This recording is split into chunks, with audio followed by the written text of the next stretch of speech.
Everyone, welcome back to my channel. Om Sairam, Shri Swami Samarth. तर हा आहे आपला कोल्हापूर पार्ट 4. तर खूप वेळाने येतो आहे हा पण व्हिडिओ. तर जसं की मी सांगितलं की मध्ये फेस्टिवल चालू होते, तर मी तेच व्हिडिओ टाकले आणि हे साईडलाच राहिले.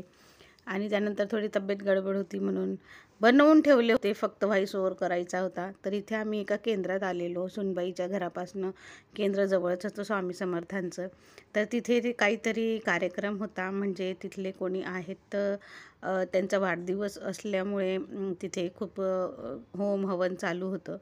आणि केंद्र जवळच असल्यामुळे ती घेऊन गेली की चला म्हणून. ती पण स्वामी भक्त आहे.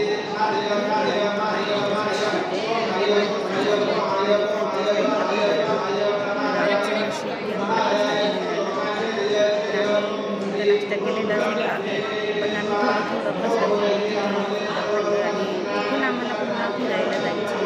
म्हणजे मी बघणारच आता कुठे जात होते, तिथे भरपूर मंदिर आहे केंद्रातच. तिथे खालच्या साईडला खूप मोठं आहे ते, आणि साईबाबांची मूर्ती पण आहे, भवानी मातेची. आम्ही सगळ्यांचं दर्शन वगैरे करून व्यवस्थित मग तिने आम्हाला सांगितलं हे काय काय आहे. तर ह्यांचाच वाढदिवस होता. हे कुठले तरी तिने मला महाराज सांगितले, आम्ही समाधी घेतलेली, तर त्यांचाच वाढदिवस होता. त्यानिमित्ताने तिथे पूजा हवन होतं. तर हे साईबाबाचं मंदिर आहे, साईची मूर्ती किती सुंदर आहे. त्याच्यानंतर आम्ही गेलो भवानी मातेला दर्शन करायला. तिथंच होतं ते, इकडच्यामध्येच होतं. तर अशा प्रकारे आता आम्ही दर्शन करायला नंतर प्रसाद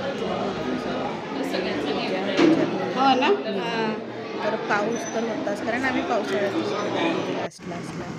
तर इथून आम्ही पोहोचलो. आता डायरेक्ट तिथून 12-13 किलोमीटर आहे कोल्हापूरवरून हे कन्हेरी मठ.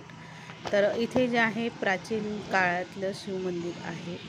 तर शिवाची मूर्ती तुम्ही बघू शकता किती सुंदर आहे, आणि एवढी उंच होती ती. व्हिडिओमध्ये तुम्हाला छोटी दिसत असेल, पण रिअलमध्ये बघितल्यावर नंदीसुद्धा खूप मोठा आहे आणि मूर्तीसुद्धा मागची ती खूपच मोठी आहे. तर मी जस्ट आम्ही वरच्या साईडला पोहोचलो आता इथे. आणि इथे आल्याला हे बघा, हे 2 हत्ती उभे आहेत, म्हणजे ते स्टॅच्यू आहेत. तर वरतीसुद्धा त्याच्या ह्याच्यावरती पालखी वगैरे ठेवून त्याच्यामध्ये माणसं वगैरे बसलेले आहेत. अगदी बेहूब वाटतं, छान. तर तिथे पण आम्ही फोटो वगैरे काढले. त्यानंतर आत शिरल्यानंतर मंदिर, आणि मंदिर खूपच प्राचीन काळातलं आहे. तुम्ही दरवाजे बघू शकता किती जुने आहेत आणि एकदम मजबूत आहे. तर आल्या इथे गणपतीची मूर्ती दिसली, आणि किती सुंदर मूर्ती बघू शकता. त्यानंतर आम्ही पूजा घेतली, म्हणजे हातमध्ये हार फूल वगैरे न्यायला. तर इथे होते रुद्राक्ष, एक 5मुखी, 4मुखी, 3मुखी, 2मुखी असे होते. 6मुखी, पंचमुखी जास्त होते तिथे. तर घेतलं तर नाही, पण बघितलं. आणि इथे आमचं नातू जे आहे ना, माऊला बघत होता. इकडे त्याला माऊ दिसली तर तो बघत होता की काय हे वेगळंच दिसतंय काहीतरी. तर त्यानंतर इथे बाहेर असे गंगा ठेवले होते, त्याच्यात पाणी टाकून फुलं ठेवलेले होते मंदिराच्या बाहेर. त्यानंतर आम्ही मंदिरात गाभाऱ्यामध्ये बघू शकता तुम्ही गेल्यानंतर किती मजबूत आणि किती जुनं बांधकाम आहे, दगडांचे पूर्ण मंदिर. तर हे बघा किती सुंदर दिसतं आहे. तर जसं की मी सांगितलं माझ्या प्रत्येक पार्टमध्ये की मला कोल्हापूर पर्सनली खूपच आवडलेलं आहे. तर खरंच बघा तुम्ही पण येऊन कोल्हापूरला 2-3 दिवस तुम्ही थांबा आणि सगळं बघून घ्या.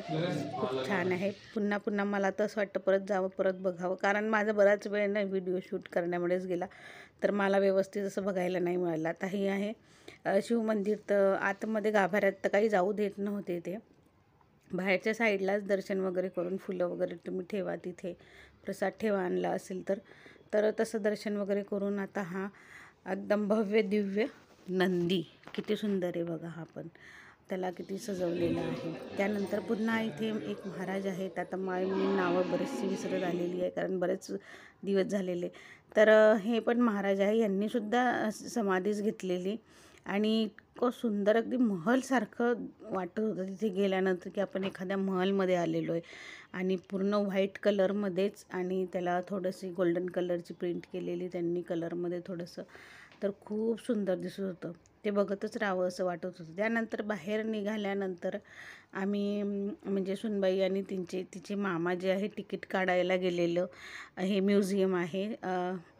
तर आम्ही सिद्धगिरी महाराज म्हणजे आतमध्ये पूर्ण तुम्हाला ग्रामीण जीवनशैली बघायला मिळेल. तर ते बघायच्या आधी बाहेरच इतकं सुंदर हे होतं, वातावरण तर छान होतंच. त्याच्यानंतर त्यांनी जे केलेले होते सगळे ठेवलेले होते इथे स्टॅच्यू वगैरे, ते बघूनच मी इतकी खुश झाली. त्यानंतर मला हे अगदी ग्रामीण भागातलं म्हणजे गावातलं जीवनशैली दिसली. छोटे छोटे अगदी छान असे त्यांनी बनवून ठेवलेले होते. तर हे आता किती वर्षानुवर्ष असेल पण त्याला काही झालेलं नाही आहे. इतकं सुंदर वाटत होतं बघितल्यानंतर. इथे हे बघा, हे आपण बघितलंच असेल गावखेड्यामध्ये ही बाई वाजवते ढोलकी आणि तो माणूस आपल्या स्वतःच्या अंगाला सबके मारून घेतो. हे सिद्धगिरी महाराज म्युझियम आहे. तर बाहेरच्या साईडने असं खूप सारं छान आहे बघण्यासारखं. हे बाहेरच्याच साईडला होतं, जे छोटे छोटे घरं आणि जुने मातीचे घरं, शाळा. आता ही शाळा आहे बघू शकता तुम्ही. आत जायला म्हणजे जसं जुन्या काळी एक हे असतं ना, कमान म्हणतात ते म्हणतात, आत गेल्यानंतरच गाव सुरू होतं. तसं हे बघा भिंतीचं असं केलेलं आहे किल्ल्यासारखं. तर आतमध्ये खूप जुने जुने घरं आहेत, शाळा आहे. त्याच्यानंतर हे आकाशवाणीचं टावर लावलेलं आहे. त्यावेळी होतं की नाही काय माहिती, पण इथे सगळं दाखवलेलं आहे. डबल मंजिल पण घर आहे, पाण्याची टाकी आहे. आणि मागच्या साईडला मी यांना दाखवत होती की ते घर बघा किती जुनं आहे, अगदी हुबेहूब प्रत्येक घर अगदी हुबेहूब त्यांनी बनवलेलं आहे. जसं खरंच असं होतं जुन्या काळी तसंच अगदी बघायला मिळालेलं. तर आम्ही तर बघितलं आहे बरंचसं जुन्या काळातलं डोळ्यांनी, पण आत्ताची हल्लीची पिढींनी नाही बघितलं आहे. सगळे त्यांनी आता टावर, बंगले, फ्लॅट्स असंच बघतात. पण हे सुद्धा त्यांना बघायसाठी त्यांनी असं छानपैकी करून ठेवलेलं आहे. तिथे बघा कौलांचे घर आहे, तिथे हापसणी आहे. मी दाखवत आहे माझ्या जाऊबाईंना की तिथे कशी हापसणी केलेली आहे. आणि घराच्या बाहेर वगैरे बसायला वगैरे कट्टा वगैरे सगळं म्हणजे जुन्या जसे ग्रामीण भागामध्ये खरंच किती जुनं घर आणि कसं मस्जिद पण तिथे बनवलंय आहे, चर्च पण मस्जिद आणि खूप छान केलेलं. 15-20 मिनिट ते पाण्यावरती घर आणि पाऊस बाजूला राहायचं, जास्त लांब नाही जायचं. ते वरचं घर बघा ना कसं उभं वाटतंय. सगळं आम्ही लाईन तर नव्हती म्हणजे एवढी गर्दी तर नव्हती, पण म्हटलं बघू आणि मी इथला व्हिडिओ बनवला. त्यानंतर इथे आम्ही वेट करतोय त्यांचा आणि मिस्टर इकडे बसले आणि सगळ्यांना बोलताय तुमचं तिकीट द्या, तिकीट द्या, चला. तर आम्ही त्यांना बघून हसत होतो. तर आत गेल्यानंतर मग आता मी तर इकडे साईडला बसलेली, आता आत आम्ही चाललेलो आहे. तर इथे लिहिलेलंच होतं, बरंच काही इन्स्ट्रक्शन्स दिलेलं आहे त्यांनी की हात वगैरे लावू नका जवळ जाऊन.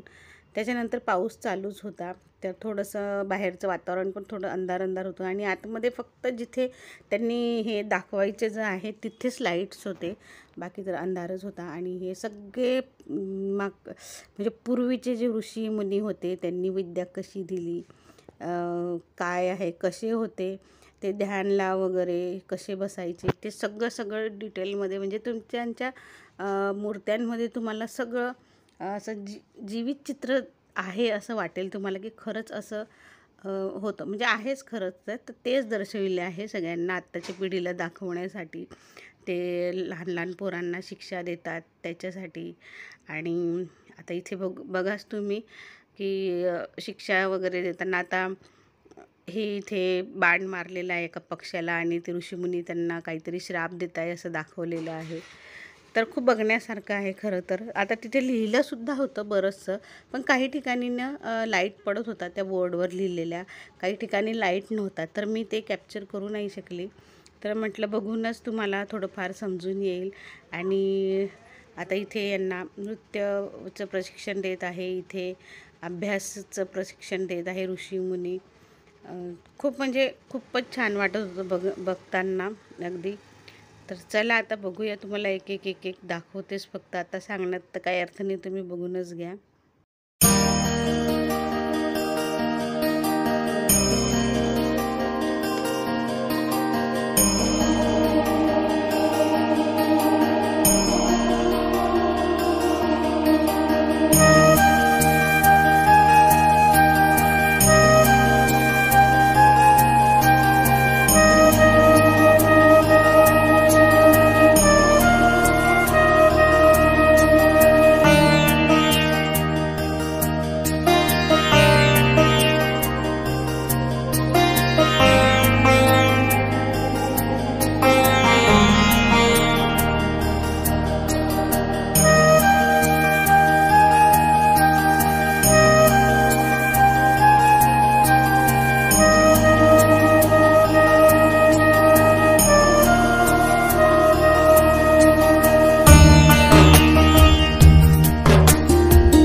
त्यानंतर मी जे आहे पार्ट 5 बनवणार आहे. तो खूप मोठा आहे, बघायला विसरू नका. व्हिडिओला लाईक करा, शेअर करा आणि कमेंट करा. चला भेटूया नेक्स्ट पार्टमध्ये.